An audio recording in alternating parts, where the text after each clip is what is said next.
누가복음 1장 1절부터 4절까지.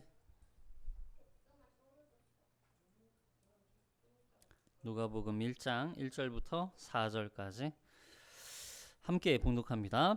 우리 중에 이루어진 사실에 대하여 처음부터 목격자와 말씀에 일꾼된 자들이 전하여 준 그대로 내력을 저술하려고 붓을 든 사람이 많은지라. 그 모든 일을 근원부터 자세히 미루어 살핀 나도 데오빌로 각하에게 차례대로 써 보내는 것이 좋은 줄 알았노니 이는 각하가 알고 있는 바를 더 확실하게 하려 함이로다. 아멘. 누가복음을 다시 살펴보는 이유는 누가복음 전반에 걸쳐 있는 누가복음 이 누가가 이 복음서를 기록하면서 기록했던 목적이 과연 무엇이었는지에 대한 포인트를 조금 다루고 넘어가는 게 좋을 것 같아서 한 번 더 누가복음을 오늘은 이제 정리하는 차원에서 결론과도 같은 거죠. 근데 사실 이걸 몇 가지 주제로 나누긴 했지만 그렇게 나누어서 설명한다고 누가복음 전체를 우리가 다 이해한 거라고 볼 수는 없어요.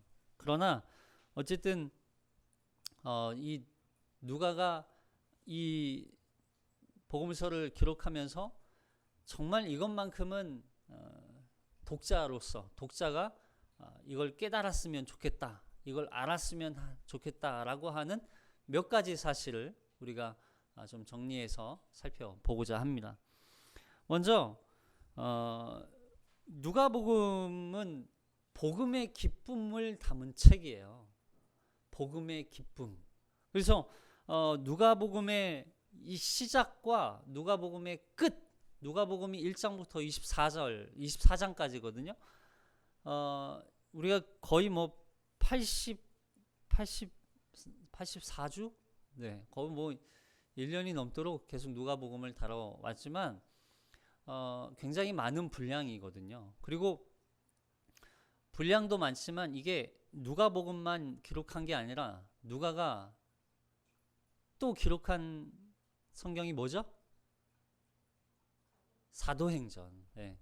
그러니까 누가복음과 사도행전은 사실 원래 한 권이었는데 이 후대의 편의상 독자들이 조금 더 이해하기 쉽도록 구별을 해준 거죠. 그래서 이 데오빌로 각하에게 서신을 처음에는 이 복음서라고 하는 것을 보내고 나중에 다시 한번 서신을 또 보내요.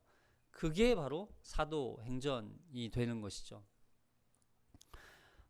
그래서 누가가 이 굉장히 많은 분량, 이 신약 성경의 전체 중에 거의 4분의 1에 해당하는 분량이거든요. 굉장히 많은 분량을 누가가 담당을 하고 있어요.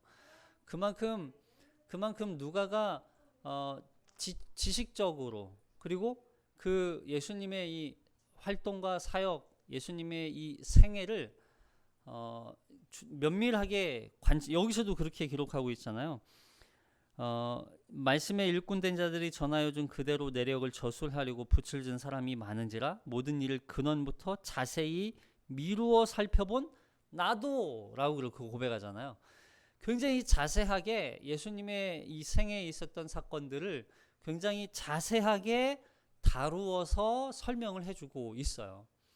그러니까 또 이 누가복음에 나와 있던 이 예수 그리스도의 생애, 보통 이제 예수님께서 행하신 어떤 신학적인 어떤 모습들까지 포함해서 이걸 사도행전에 가서는 이걸 실제적인 이 모습으로 이걸 증거해주는, 한 번 더 뒷받침해주는 그런 내용으로 사도행전이 전개되거든요.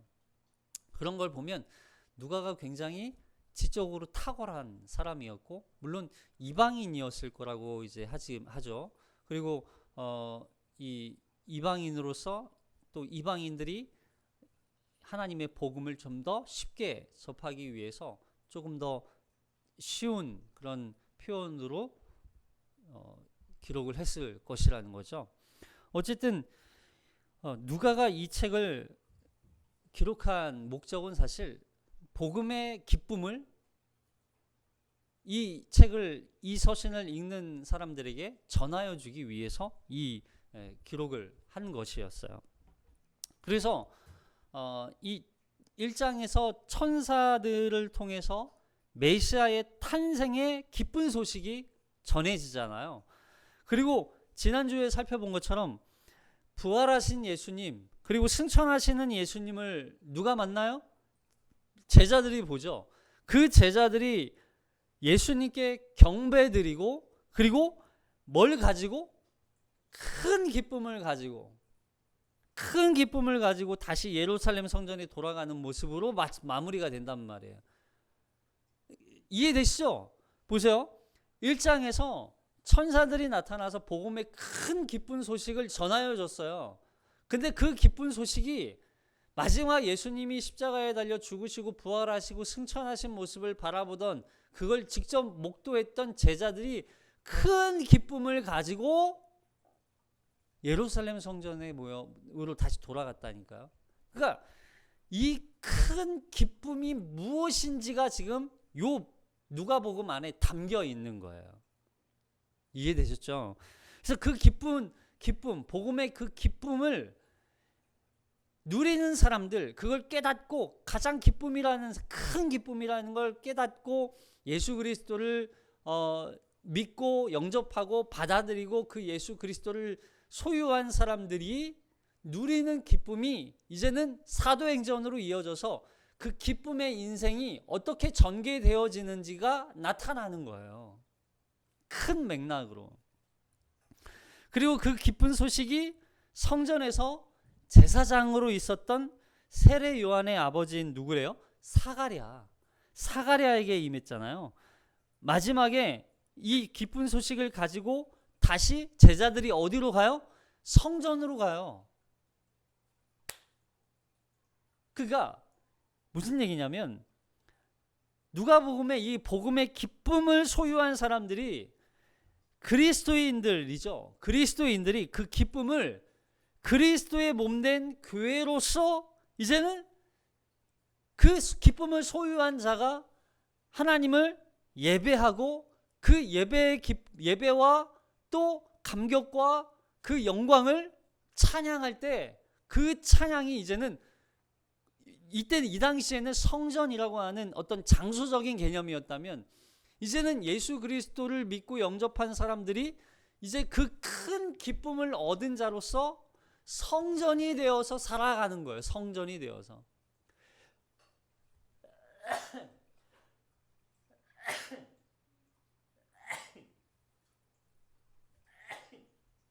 죄송합니다. 그 예수 그리스도를 영접한 자, 소유한 자, 그들이 큰 기쁨을 얻어서 이제는 성전으로서 이 땅 가운데서 살아가게 되는 거죠. 이 사람들을 우리는 이제 그리스도인이라고 부르는 거예요. 이제 이 그리스도인들을 통해서 사도행전이 시작되는 거예요. 사도행전이 펼쳐지는 거예요. 자, 우선 누가복음은 누구에게 쓴 글이라고 그랬어요? 데오빌로 각하에게. 여기 1장 1절 다시 한번 읽어볼게요.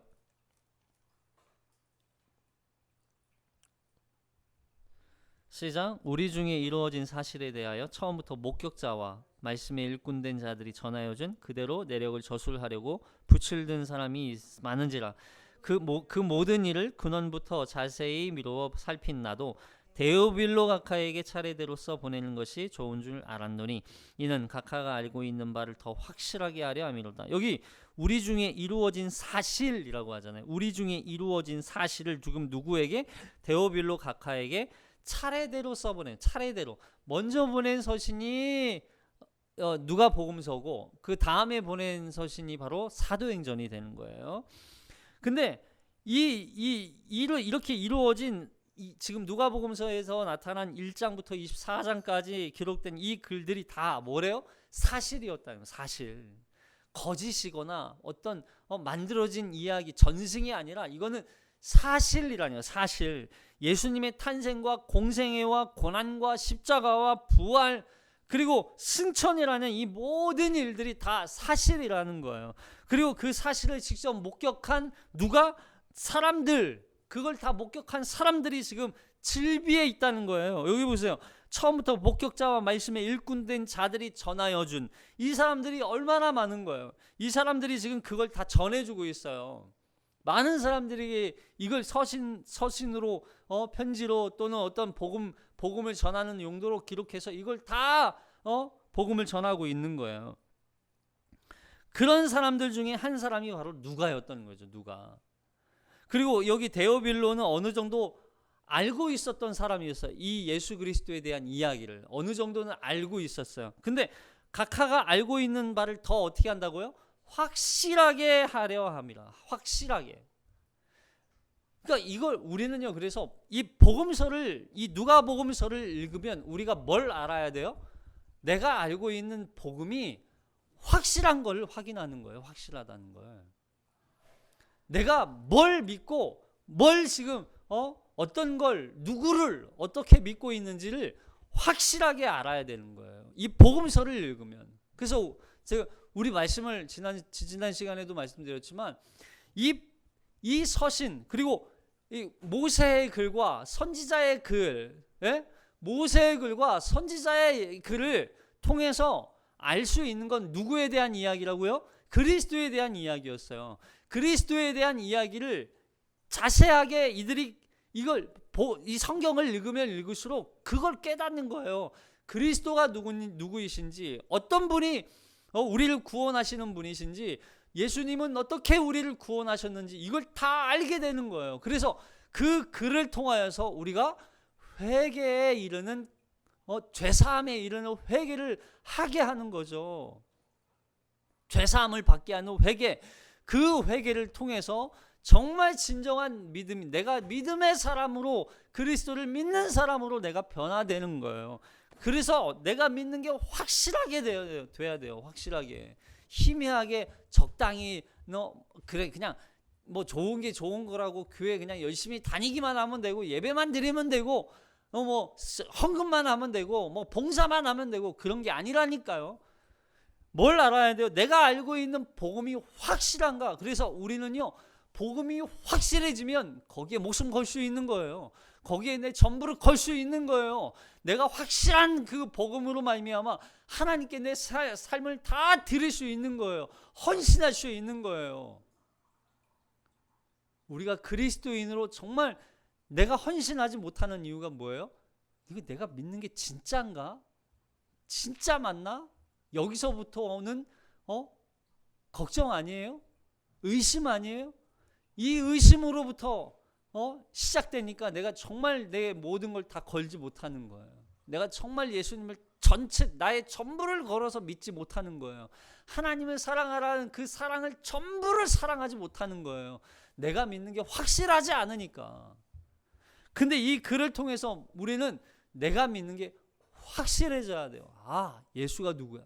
예수는 나를 위해 십자가에 달려 나 대신 나를 대신해서 십자가에 달려 죽으셨고, 내가 그분을 믿게 하시기 위해서 나에게 성령님을 보내주셨고, 또 예수님은 죽으실 뿐만 아니라 무덤에서 사흘 만에 부활하셨고, 그리고 승천하셔서 이제 하나님의 나라를 가지고 지금 오고 계신다. 그분이야말로 진정한 소망이고 구원자이시고 피난처이시고 우리의 산성이시고 그분만이 전부이시다. 이걸 확실하게 믿어야죠. 이걸 확실하게 믿는 거예요. 믿음이 흔들리지 않는 거예요. 이 복음서를 우리 1년 넘도록 공부했지만 공부해 오면 올수록 우리의 믿음이, 우리의 신앙이 확실하게 예수님을 믿게 되는 줄로 믿습니다. 아멘. 그렇게 자라는 거예요. 그래서 성경을 통해서 항상 우리의 신앙이 자라야 돼요. 우리의 믿음이 자라야 돼요. 말씀을 통해서. 말씀을 먹고, 말씀을 체험하고, 말씀을 우리가 항상 가까이 하는 걸 통해서 우리의 신앙이 자라나야 돼요. 자라나야 돼요. 저는 정말 이렇게 누가복음 한 성경을 1년이 넘도록 이렇게 깊이 다룬 적이 없잖아요, 우리가. 근데 이렇게 깊이 다루는 걸 통해서 우리의 신앙이 나도 모르게 잘하는 걸 느껴야 돼요. 잘한다는 걸. 성경 공부를 해도 뭐 제자 훈련을 받아도 맨날 그 자리. 그래서는 안 돼요. 성경을 배우면 배울수록, 알면 알수록 우리의 신앙이 더 자라나야 되고 단단해져야 되고 장성해져야 돼요. 그래야 내가 신앙생활을 하면서 어떤 시련과 고난 속에서도 헤쳐 이겨낼 수가 있는 거예요. 악한 마귀에 대적할 수 있는 유일한 건 뭐예요? 성령의 검이에요. 성령의 검. 이 검은요, 곧 뭐예요? 말씀이죠. 말씀이에요. 자, 데오빌로요. 여기 데오빌로는 여기서 각하라고 부르잖아요. 높은 지위에 있었던 일종의 귀족이었던 것 같아요. 근데 이 데오빌로가 예수님을 얼마나 확실하게 믿었는지 사도행전에 가면 데오빌로에 대한 호칭이 어떻게 바뀌는지 한번 보세요. 사도행전 1장 1절 시작. 데오빌로여, 내가 먼저 쓴 글에는 무릇 예수께서 행하시며 가르치시기를 시작하심부터. 보세요. 누가복음에서는 데오빌로를 뭐라고 호칭했어요? 각하라고 불렀어요. 근데 여기서는요, 사도행전에서는 데오빌로여. 아무리 누가가 이 지위가 높을 수 없는 사람이거든요.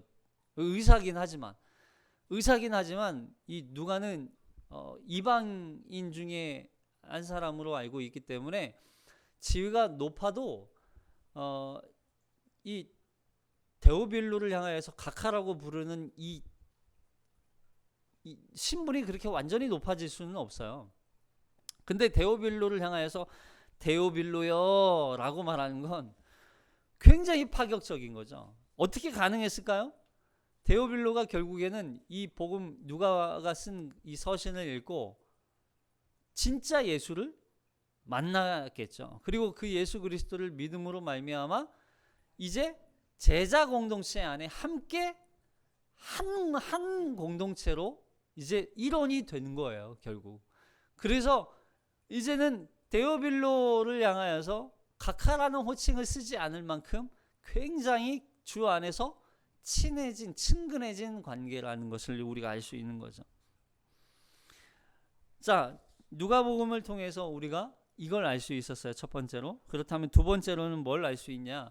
바로 인자이신 예수 그리스도를 아는 거예요. 자, 누가복음 19장 10절. 누가복음 19장 10절 시작. 인자가 온 것은 잃어버린 자를 찾아 구원하려 함이니라. 누가복음에서 중요한 주제 중 하나가 바로 예수님이 인자라는 거예요. 인자이신 예수님. 사람의 아들이라는 뜻이에요. 사람의 아들. 예수님은 하나님의 아들이시지만 사람의 아들로 이 땅에 태어나셨어요. 이게 왜 중요하냐? 이게 너무나 중요해요. 근데 하나님의 아들로서 곧 하나님이시죠. 근데 하나님이신 예수님이 그의 권능과 능력을 나타내는 건 쉬운 일이에요. 하나님으로서 이 땅에서 하나님의 영광과 권능을 나타내는 건 쉬운 일이에요. 하실 수 있는 일이라고요. 돌을 떡덩이가 되게 하라. 이거 예수님이 못 하시겠어요? 천사들에게 명령해서 떨어지실 때 상하지 않게 하라. 이거 못 하시겠어요? 얼마든지 할 수 있어요, 예수님은요. 근데 그걸 하세요, 안 하세요? 안 하세요. 이걸 할 수 있는 걸 못 하는 게 아니라 이걸 할 수 있는 일인데 안 하시는 거예요. 왜요? 하나님으로서의 영광과 권능을 나타내기 위해서 이 땅에 오신 게 아니라 사람의 아들이시라는 걸 여기에서 보여주기 위해서. 그래서 사람의 아들로서 고난과 십자가에 달려 죽으셔야만 예수님이 인류를 구원할 수 있었다는 거예요. 이게 중요한 거죠.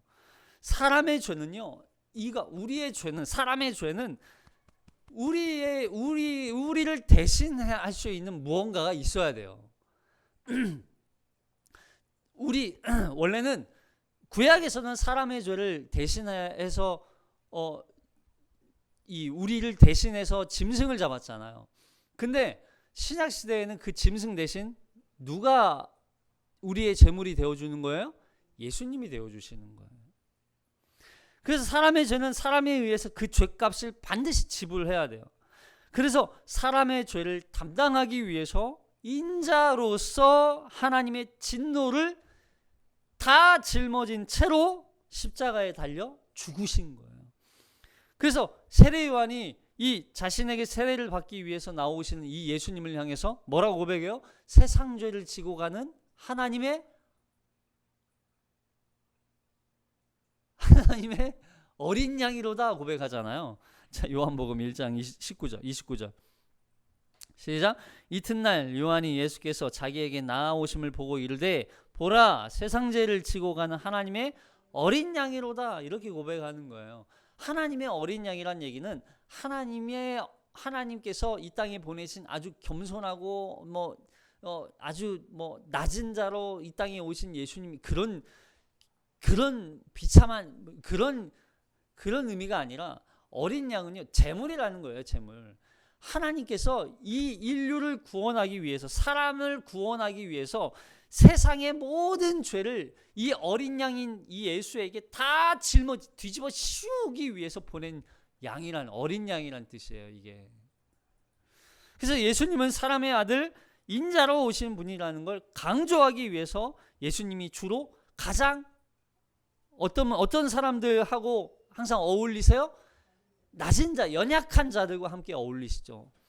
그래서 이것은 예수님이 어떤 강한 자, 높은 자, 이런 부류의 사람들은 교만하기 때문에 예수님이 싫어하시고, 오히려 연약하고 가난한 자들은 겸손하셔서 찾아가시고 그들이 불쌍하시고 그래서 그들에게 찾아갔다는 게 아니라, 여기서 가난하고 소외된 자라는 건 예수님이 그런 모습으로 오신 분이라는 걸 보여주는 거예요. 인자로 오셨다는, 인자, 사람의 아들로 하나님의 모든 영광을 다 버리고 가장 비참한, 가장 연약한, 가장 가난하고 가장 소외된 존재로 이 땅에 오신 분이 바로 예수님이라는 걸 보여주기 위해서 그런 부류의 사람들과 함께 예수님께서 그들을 찾아가신 거죠.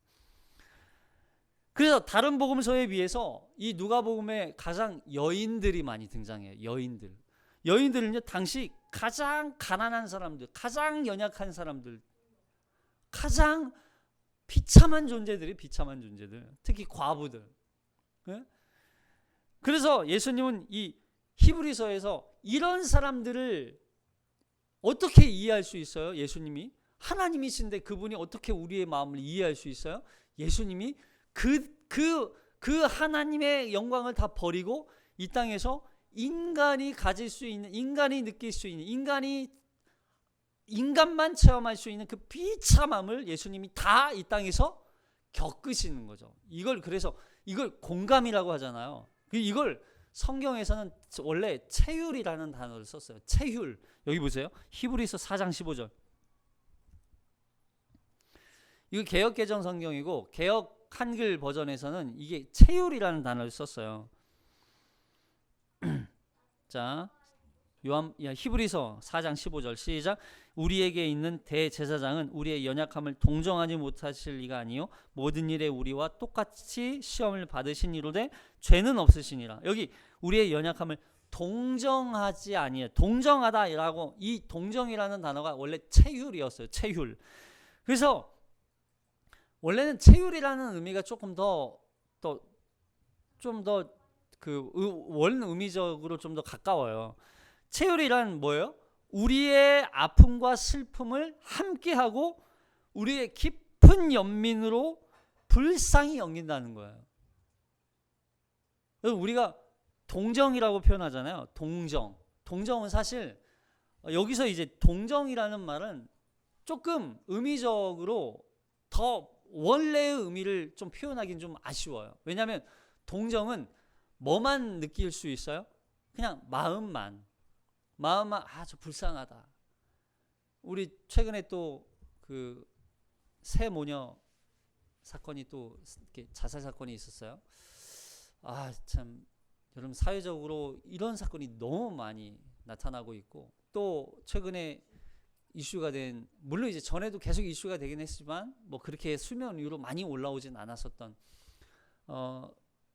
그 고아원에서 살다가 이제 19살, 18인가 19살이 되면 퇴소를 해요. 그리고서 혼자 자립해서 살아야 돼요.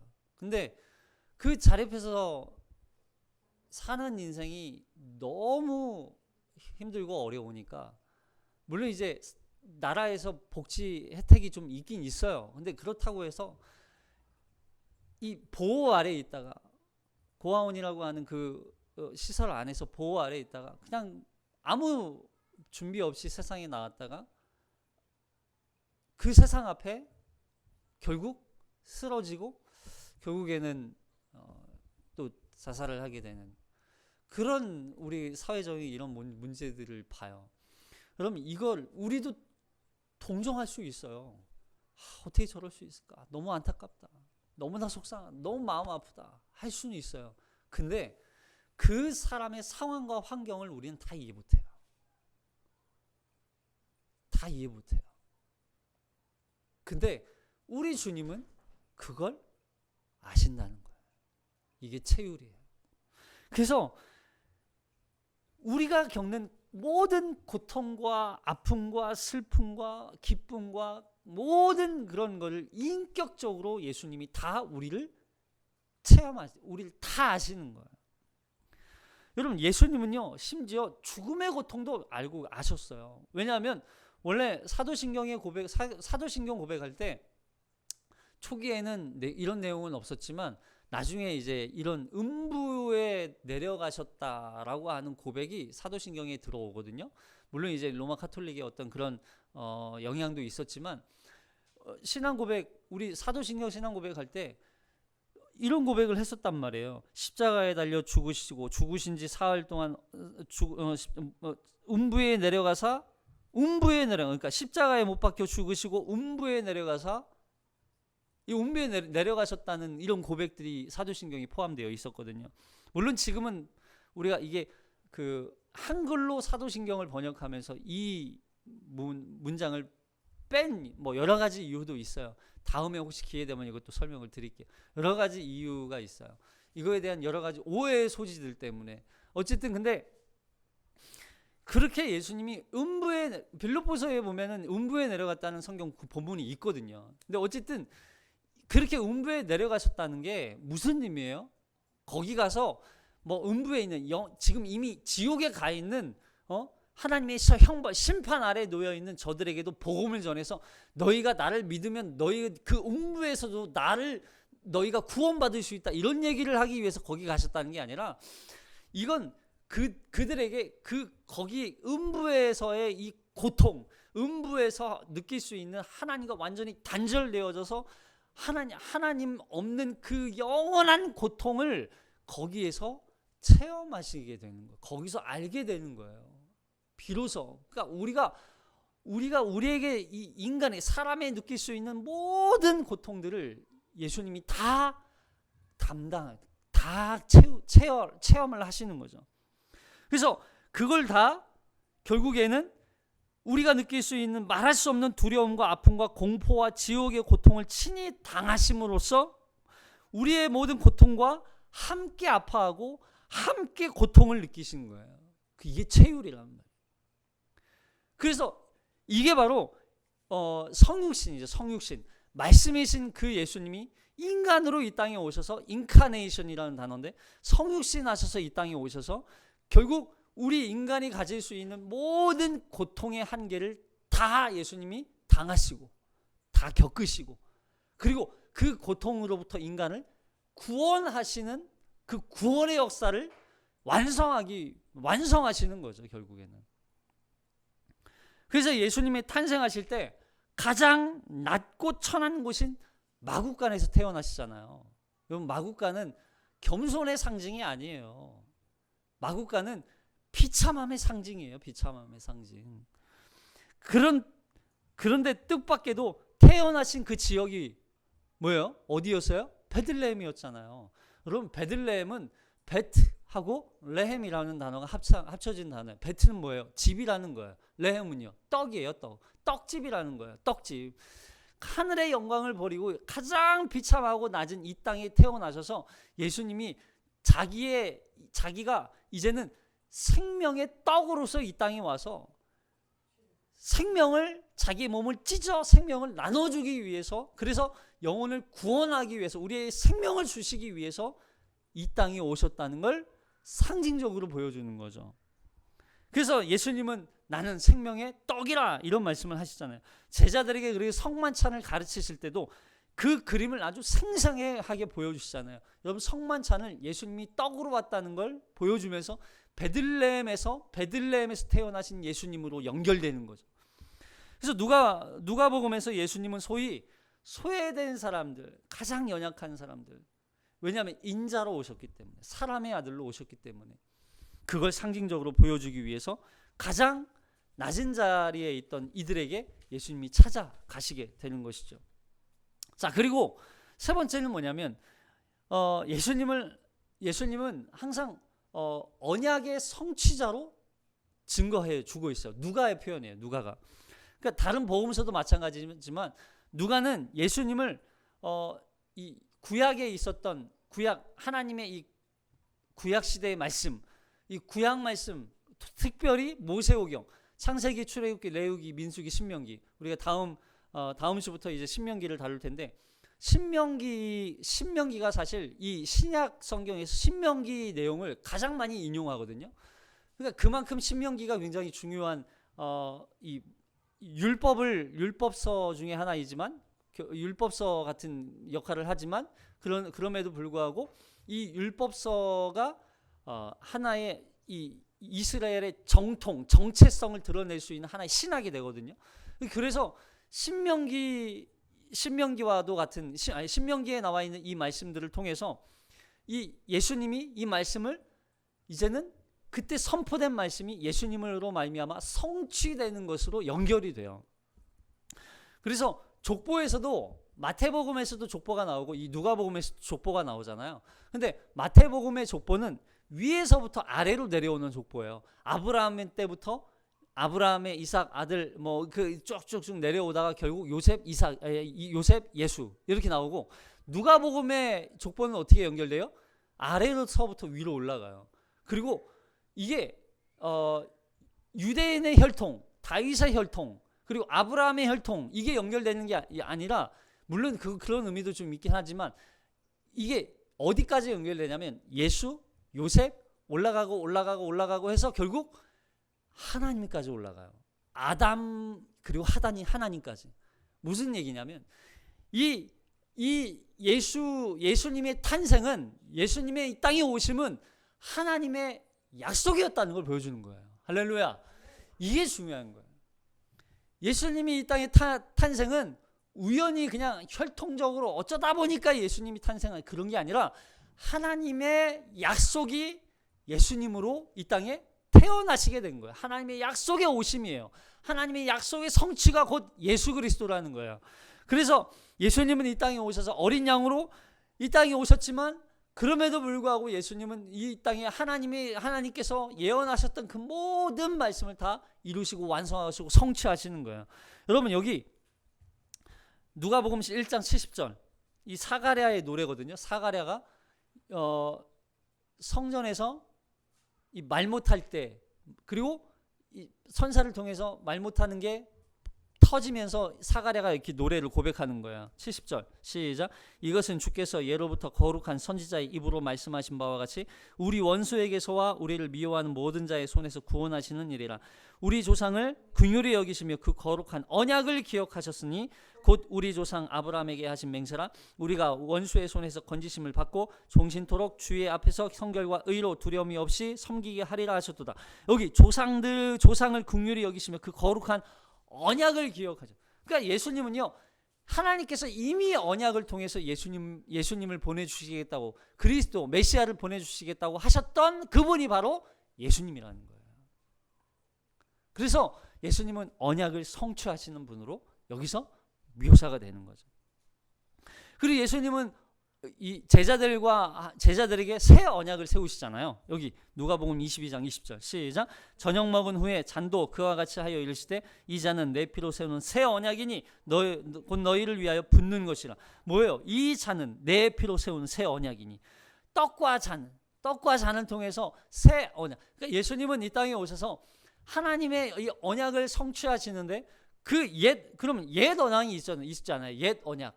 새 언약이라는 건 새롭게 만들어진 언약이 아니라 옛 언약을 다시 회복시키신 언약이에요. 자, 여기 그럼 옛 언약이 뭔지 봐야죠. 출애굽기 24장 5절 시작. 이스라엘 자손의 청년들을 보내어 여호와께 소로 번제와 화목제를 드리게 하고 모세가 피를 가지고 반은 여러 양푼에 담고 반은 제단에 뿌리고 언약서를 가져다가 백성에게 낭독하여 듣게 하니 그들이 이르되 여호와의 모든 말씀을 우리가 준행하나이다.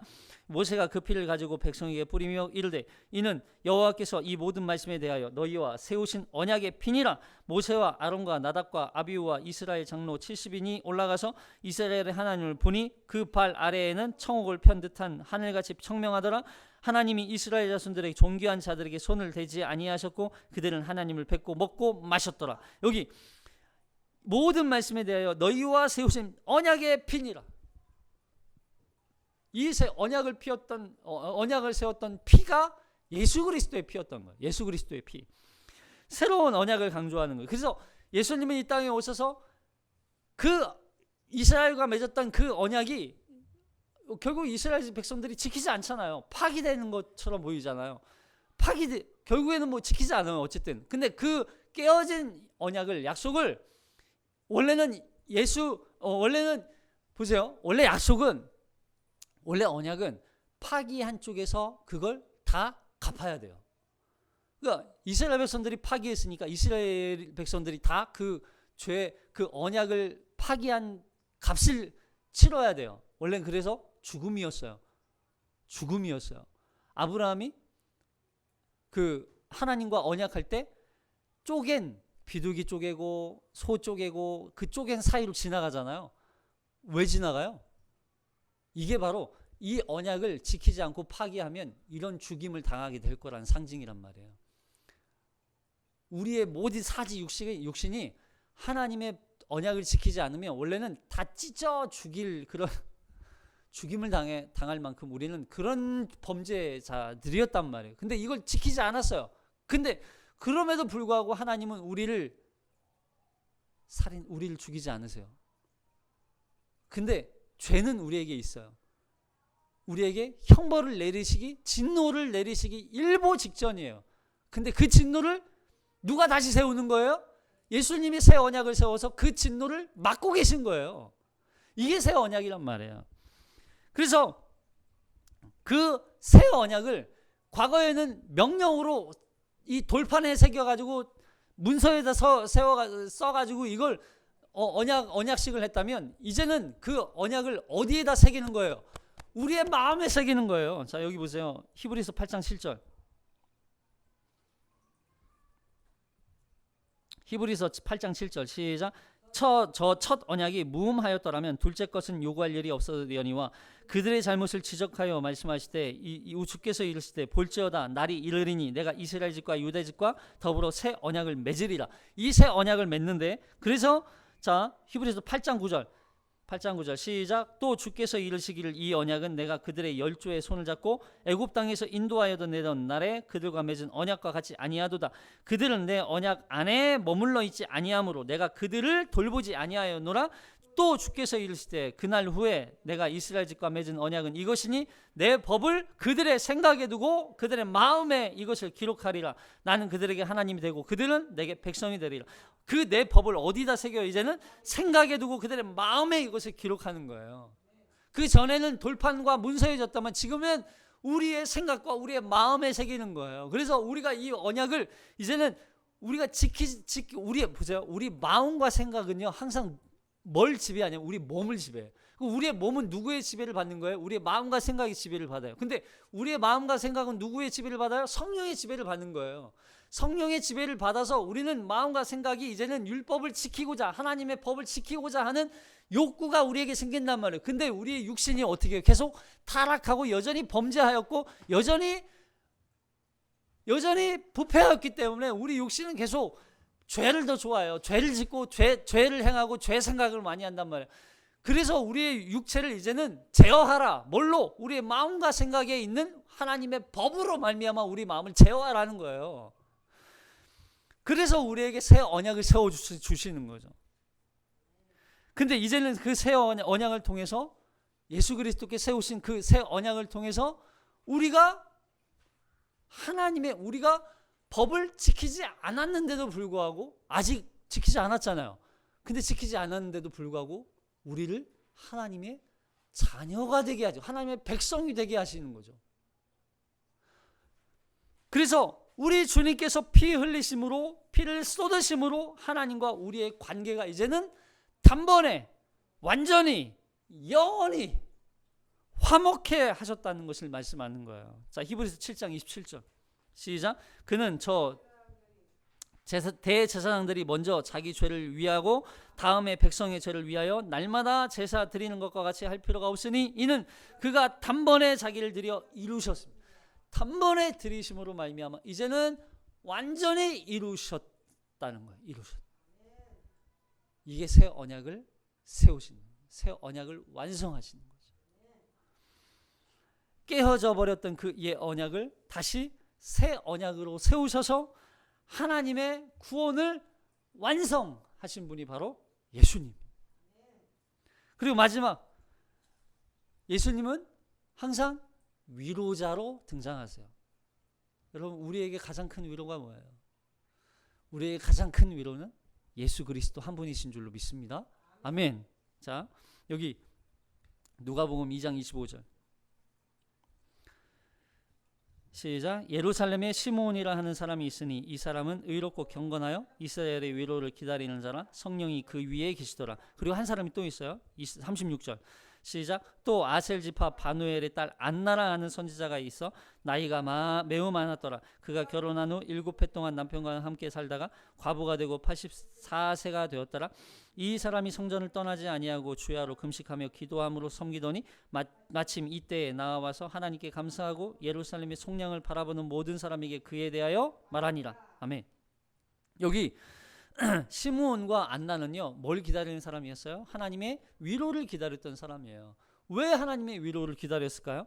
여러분, 여기 위로라는 단어가 파라클레토스라고 단어인데, 이 단어는요 대언자라는 뜻이에요. 변호사. 네. 법원에서 판사에게 우리를 대신해서 변호해 주는 사람이 있잖아요. 그 사람이 변호사예요. 변호자. 그래서 여기 요한일서 2장 1절에도 이 변호자라고 하는 단어가 나오잖아요. 대언자. 요한일서 2장 1절 시작. 나의 자녀들아, 내가 이것을 너희에게 쓰면 너희로 죄를 범하지 않게 하려 함이라. 만일 누가 죄를 범하여도 아버지 앞에서 우리에게 대언자가 있으니 곧 의로우신 예수 그리스도시라. 그는 우리 죄를 위한 화목제물이니 우리만 위할 뿐 아니라 온 세상의 죄를 위함이니라. 우리가 그의 계명을 지키면 이로써 우리가 그를 아는 줄로 알 것이요. 여러분, 여기 바로 우리의 위로가 바로 예수님이라는, 예수님.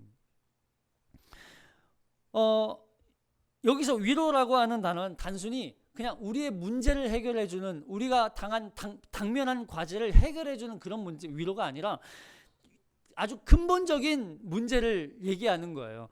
여러분, 위로라는 건, 우리의 진정한 위로는 뭐냐면 죄와 사망으로부터 무죄를 선언받고 그리고 우리에게 자유와 생명을 얻게 하는 게 바로 위로예요. 보세요. 지금 이 위로가 언제부터 시작됐냐면 지금 말라기 때부터 이 예수님이 탄생하시는 시기까지 약 400년이에요. 400년 동안 선지자들을 통해서 말씀이 선포되지 않아요. 선지자도 없어요. 물론 이들이 선지자가 있었는데 아무리 외쳐도 듣지 않았겠죠. 그리고 선지자들을 그 당시에 어떻게 했어요? 죽였어요. 조용히 하라고. 결국 그래서 하나님이 선지자들을 보내지 않아요. 그러니까 400년 동안 복음이 선포되지 않아요. 여러분, 400년은 뭐가 뭐가 떠오르세요? 애굽에서 400년이 때 떠오르잖아요. 애굽에서는 완전히 종이었어요. 그냥 죽은 자였어요. 노예였어요. 그때가 바로 암흑기였단 말이에요. 침묵기, 하나님의 침묵. 근데 이게 한 번 더 재현돼요. 그동안 400년 동안 그냥 암흑기를 살아가는 이들에게 예수님이 딱 등장하는 거예요. 그래서 이 400년 동안 기다렸던 그 하나님의 위로를 기다렸던 사람들이 바로 이 시므온과 안나였단 말이죠. 그럼 그들이 기다리는 건 뭐였을까요? 당연히 이 영원한 흑암으로부터 그들을 건져내는 거, 영원한 죽음으로부터 그들을 건져내는 거, 영원한 하나님의 심판으로부터 하나님의 말씀이 임해서 그들에게 진정한 구원의 메시지가 선포되는 거, 빛이 임하는 거, 그게 위로였단 말이에요. 그게 바로 영원한 죄와 사망으로부터 건져내는 거, 그게 바로 이들에게는 가장 큰 위로였어요. 그래서 이사야서 51장 12절, 그 이사야서 51장 12절 시작. 이르시되 너희를 위로하는 자는 곧 나이니라. 나는 어떠한 자이기에 죽을 사람을 두려워하며 풀같이 될 사람의 아들을 두려워하느냐. 이스라엘을 위로할 수 있는 사람은 하나님밖에 없었어요. 근데 그 하나님을 이들은 버리죠. 다른 하나님이 아닌 다른 사람을 두려워하는 거예요. 사람을 두려워하고 어떤 강대국을 두려워하고 하나님을 의지하지 않아요. 진정한 위로는 하나님 한 분밖에 없음에도 불구하고. 그래서 누가복음 끝에서 부활하신 승천하신 그 예수님을 바라보는 제자들의 모습 속에 뭐가 등장하냐면, 우리 한번 여기 볼게요. 예수께서 시작. 예수께서 그들을 데리고 베다니 앞에서 나가사 손을 들어 그들에게 축복하시더니 축복하실 때 그들을 떠나 하늘로 올려지시니 그들이 그에게 경배하고 큰 기쁨으로 예루살렘에 들어가 늘 성전에서 하나님 찬송하니라. 그러니까 결국 이 땅에 예수님이 오시는 사건은 하나님의 백성을 위로하기 위해서 이 땅에 보내주신 사건이라는 거예요. 이 땅의 죄로 인하여서 고통 가운데 살아가고 있는 하나님의 백성들, 죄의 고통으로 신음하고 죄의 종로를 타고 죄의 결과인 죽음으로 절망 가운데 살아가고 있는 하나님의 백성들을 위로하기 위해서 하나님께서 이 땅에 예수 그리스도를 보내주신 거예요. 이 둘의 공통점이 뭐예요? 바로 성령이에요. 성령이라고요. 성령 충만은요, 단순히 어떤 신비한 기적이 충만하게 임해서 막 방언하고 막 어떤 능력이 나타나고 이런 게 성령 충만이 아니라, 성령님은 예수님의 영이시기 때문에 우리가 하나님의 그 위로를 기다리며 그 말씀대로 살아가도록 우리를 계속 옆에서 인도하시고 붙드시고 우리와 함께 하시는 분이 바로 성령님이시란 말이에요. 그 말씀에 따라 순종하도록 만드시는 분이 바로 성령님이시란 말이에요. 그 성령님이 우리에게 오실 때 비로소 우리 안에 참된 평안이 오는 거예요. 평안이. 하나님의 위로는 예수 그리스도, 그 예수 그리스도께서 우리를 구원하기 위해서 십자가에 달려 죽으시고 부활하시고 승천하셨고, 그 하나님으로부터 나오신 영이 우리와 함께 하시며 우리를 이제는 구원받은 자녀로서 거룩하게 말씀에 붙들려 이 땅에서 하나님의 제자로, 그리스도인으로 살아가도록 만드는 게 바로 성령님이시란 말이에요. 다른 어떤 것으로도 우리를 위로할 수 없어요. 오직 주님만이 우리의 위로자이시고 주님의 그 십자가의 죽으심과 부활하심으로 우리의 모든 죄가 사하여지고 우리가 하나님의 말씀에 따라서 의롭고 거룩하게 살아가도록 도우시고 인도하고 계세요. 그 성령님께서. 그분은 우리를 떠나지 않으세요. 우리와 항상 동행하세요. 우리가 그분을 인지하지 못할 뿐이죠. 영원히 우리와 함께 동행하고 계실 거예요. 지금도 우리와 함께 하시고, 이 위로를 붙들고 살아가는 사람들이 사도행전을 써 내려가는 사람들이죠. 우리에게 이 기쁨이 있어요.